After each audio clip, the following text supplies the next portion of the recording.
ಆಕಸ್ಮಿಕವಾಗಿ ಕೋಲಾರ ಜಿಲ್ಲೆಯಲ್ಲಿ ಕೂಡ ಏನೆಲ್ಲ ಪಾಕಿಸ್ತಾನದಿಂದ ದಾಳಿ ಆದ್ರೆ, ನಮ್ಮ ಕರ್ನಾಟಕದಲ್ಲಿ 30 ಜಿಲ್ಲೆಗಳಲ್ಲಿ ದಾಳಿ ಆದ್ರೂ ಕೂಡ ನೀವೆಲ್ಲರೂ ಕೂಡ ಸಿದ್ಧರಾಗಬೇಕು.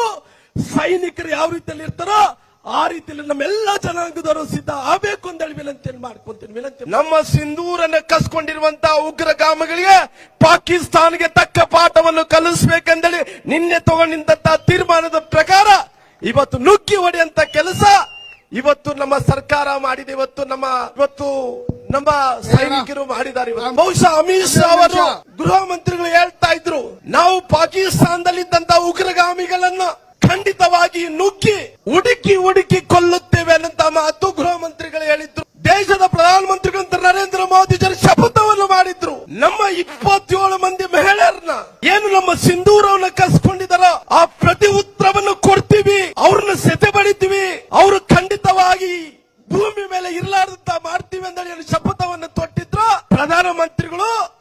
ನಮ್ಮ ಸಿಂಧೂರವನ್ನ ಕಸ್ಕೊಂಡಿರುವಂತ ಎಲ್ಲ ಉಗ್ರಗಾಮಿಗಳಿಗೆ ಹತ್ತತ್ರ 26 ಕಡೆ ದಾಳಿ ಮಾಡಿ ಸುಮಾರಾಗಿ 100ಕ್ಕೂ ಹೆಚ್ಚು ಮಂದಿ ಉಗ್ರಗಾಮಿಗಳನ್ನು ಕೊಲ್ಲಂತ ಕೆಲಸ ಭಾರತದ ಸೈನ್ಯ ಮಾಡಿದೆ.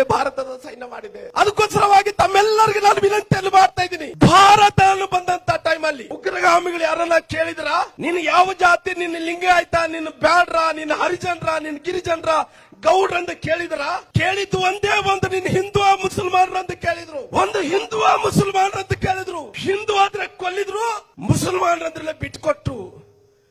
ಹಿಂದೂ ಅಂದ್ರೆ ಕಲಾಂ ಓದ್ರಿ ಅಂತ ಹೇಳಿದ್ರು. ಕಲಾಂ ಓದಕ್ಕೆ ಬರ್ಲಕ್ಕಾಗಲ್ಲ ಅಂದ್ರೆ ಅವನ ಕೊಲ್ಲಾಕಂತ ಕೆಲಸ ಮಾಡಿದ್ರು. ಪಾಕಿಸ್ತಾನ ಇವತ್ತು ಎಷ್ಟು ಸಣ್ಣ ರಾಷ್ಟ್ರ, ಇವತ್ತು ಸಣ್ಣ ದೇಶ. ಅದು ಆ ಸಣ್ಣ ದೇಶದ ಮೇಲೆ ಸುಮಾರಾಗಿ 1971ರಲ್ಲಿ ಭಾರತ ಗೆದ್ದಿದೆ. ದೇಶದ ಪ್ರಧಾನಮಂತ್ರಿಗಳಂತ ಅಟಲ್ ಬಿಹಾರಿ ವಾಜಪೇಯಿ ಅವರು ಪ್ರಧಾನಮಂತ್ರಿಗಳಿದ್ದಂತ ಟೈಮಲ್ಲಿ ಏನು ನಮ್ಮ ಭಾರತ ದೇಶ ಕಿರೀಟ ಸಿಂಧೂರನ್ನು ಕುರಿತ ಜಮ್ಮು ಕಾಶ್ಮೀರದಲ್ಲಿ ಆಕ್ಯುಪೈ ಆದಂತ ಪ್ರದೇಶವನ್ನು ಕಾರ್ಗಿಲ್ ಯುದ್ಧದಲ್ಲಿ ದಿವಂಗತ ಅಟಲ್ ಬಿಹಾರಿ ವಾಜಪೇಯಿ ಈ ದೇಶವನ್ನು ಗೆಲ್ಲಿಸುವಂತ ಕೆಲಸ ಮಾಡಿದಾರ. ಅದಕ್ಕೋಸ್ಕರವಾಗಿ ನಾನು ವಿನಂತಿ ಮಾಡ್ತಾ ಇದ್ದೀನಿ, ಮುಂದಿನ ದಿನಗಳಲ್ಲಿ ಭಾರತ ಎಲ್ಲ ಕೂಡ ಒಂದಾಗಬೇಕಾಗಿದೆ. ಬಹುಶಃ ಬೇರೆ ಬೇರೆ ರಾಷ್ಟ್ರಗಳ ಮೇಲೆ ನನ್ನ ನಂಬಿಕೆ ಇಲ್ಲ. ಅಮೆರಿಕ ಸಪೋರ್ಟ್ ಮಾಡುತ್ತೇನೋ ಗೊತ್ತಿಲ್ಲ ನನಗೆ, ಬೇರೆ ಬೇರೆ ಚೀನಾದವರು ಸಪೋರ್ಟ್ ಮಾಡ್ತಾರಿಲ್ಲ ಗೊತ್ತಿಲ್ಲ. ಇವತ್ತು ಯಾರೇ ಸಪೋರ್ಟ್ ಮಾಡಲಿಲ್ಲ ಹೋದ್ರೆ ಕೂಡ ನಮ್ಮ ಭಾರತದಲ್ಲಿದ್ದಂತ ಪ್ರತಿಯೊಬ್ಬ ವ್ಯಕ್ತಿ ಸೈನಿಕ ಆಗಬೇಕು. ಬೇರೆ ಬೇರೆ ರಾಜ್ಯಗಳಲ್ಲಿ, ಬೇರೆ ಬೇರೆ ದೇಶಗಳಲ್ಲಿ 4 ಮಕ್ಕಳಿದ್ರೆ ಒಬ್ಬ ಮಗನನ್ನು ಪೊಲೀಸ್ ಅಧಿಕಾರಿಯನ್ನಾಗಿ ಮಾಡ್ತಾರ, ಇಲ್ಲಿದ್ರೆ ಒಬ್ಬ ಸೈನಿಕನಾಗಿ ಮಾಡ್ತಾರ. ನಿಮ್ಮ ಮುಂಬರುವ ದಿನಗಳಲ್ಲಿ ನಮ್ಮ ದೇಶ ಉಳಿಬೇಕಾದ್ರಿಗಿನ 2 ಮಕ್ಕಳಿರ್ಲಿ, 3 ಮಕ್ಕಳಿರ್ಲಿ, 4 ಮಕ್ಕಳಿರ್ಲಿ, ನಮ್ಮೆಲ್ಲರೂ ಕೂಡ ದೇಶ ಮುಖ್ಯ ಆಗುತ್ತೆ. ನಿಮ್ಮ ಮಕ್ಕಳು ಎಷ್ಟೇ ಮಂದಿ ಆದ್ರೆ ಒಬ್ಬರನ್ನ ಪೊಲೀಸ್ ಮಾಡ್ರಿ, ಇಲ್ಲಿದ್ರೆ ಒಬ್ಬರನ್ನ ಸೈನಿಕನಾಗಿ ಮಾಡ್ರಿ ಅಂತ ಹೇಳಿ ವಿನಂತಿ ಮಾಡ್ಕೊಂತೀವಿ. ಮಾಡ್ರಿ, ದೇಶ ಉಳಿದ್ರೆ ನಾವು ಉಳಿತೀವಿ.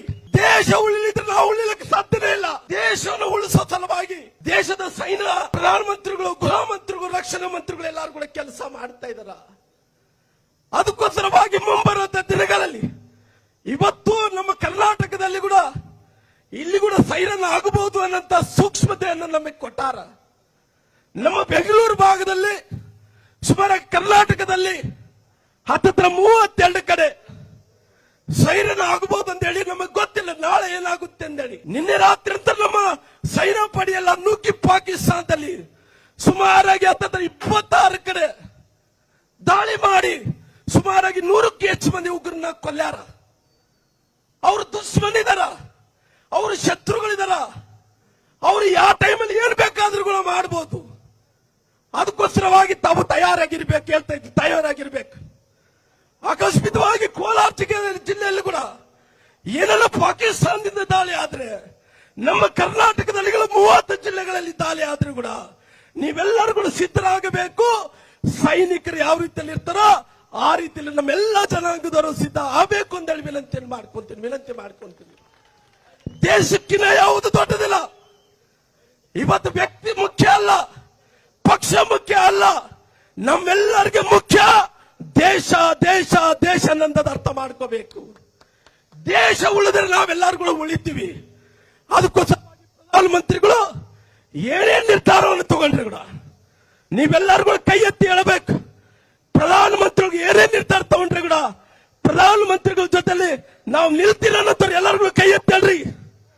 ಬೋಲೋ ಭಾರತ್ ಮಾತಾ ಕಿ, ಬೋಲೋ ಭಾರತ್ ಮಾತಾ ಕಿ.